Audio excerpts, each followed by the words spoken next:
back. It's that time of the week where we introduce you to a furry friend looking for a forever home. And joining us this morning is Jen Book from PAAWS. Jen, good morning, and thank you for joining us as always. Always a pleasure to have you. Who is this gentleman? This is a boy who I cannot take home. My husband already told me no, so I'm going to out him.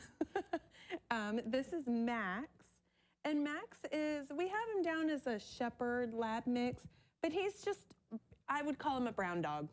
He's going to be a big brown dog with lots of love and lots of rough play, and just, he's so sweet. I mean, just such a gentle natured. I mean, I've got a treat in my hand. I was playing with him before we came on. How old is he? He's about 4 months.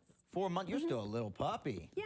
Lots of puppy energy. So whoever's looking at possibly taking Max, you'll want a little bit of a yard or an area to exercise him. Yeah, he's going to need some play. Because, I mean, you can see he's definitely a curious boy, and he wants to play rough, which is okay. I mean, he's supposed to. Right. Yeah, but he's got manners. He's got manners. I mean, I've had my fingers all down his mouth today, grabbing that little tooth, and he's just been as gentle as he could possibly be. Well, it's our fingers are like dentist sticks for them. Kind of are, you're right. Just a little. So tell me a little bit about what you guys kind of have going on this time of year at PAAWS. So we still have our PetSmart events every weekend, and Max, to my knowledge, is going to be there this weekend, so you can see this little love bug firsthand. So he'll be there, and that's from 11 to 2. And then there's an event at the C.K. Newsom Center this weekend on Saturday that we've been invited to. So we're going to try to have some animals there. Awesome. But it's the time of year where you just want to make sure you keep your dogs indoors. Right. Because we're getting into that very cold season. And if you have an outdoor pen that you keep them in, make sure you've got plenty of blankets and hay and straw out there to help keep them warm. Oh, no. That time of year where we want to do everything we can to keep them warm, keep them snuggling up with us on the couch if that's what it takes. Yes.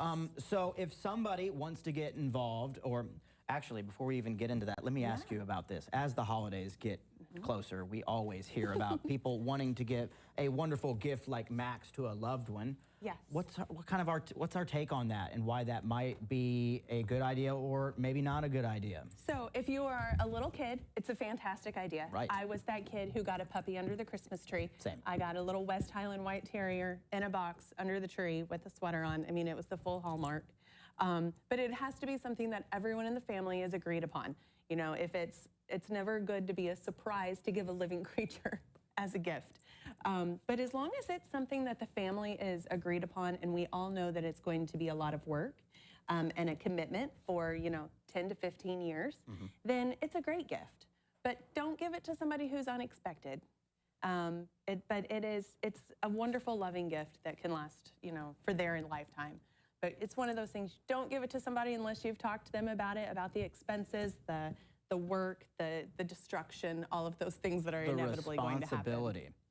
And so you guys foster a wide scope of animals, and not just dogs, cats too. We do.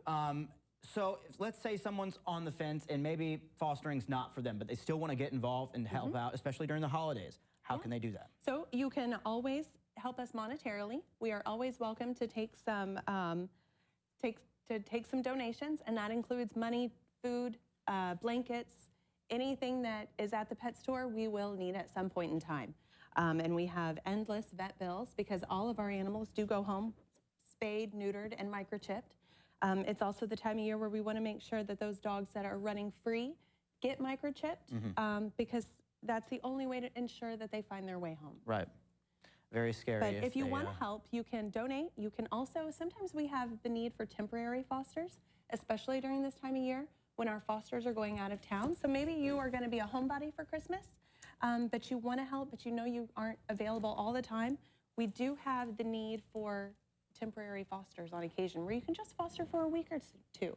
Get your little toes wet and find out if that's something that you're willing to do long term. And kind of get your puppy fix in. Yeah. I like that.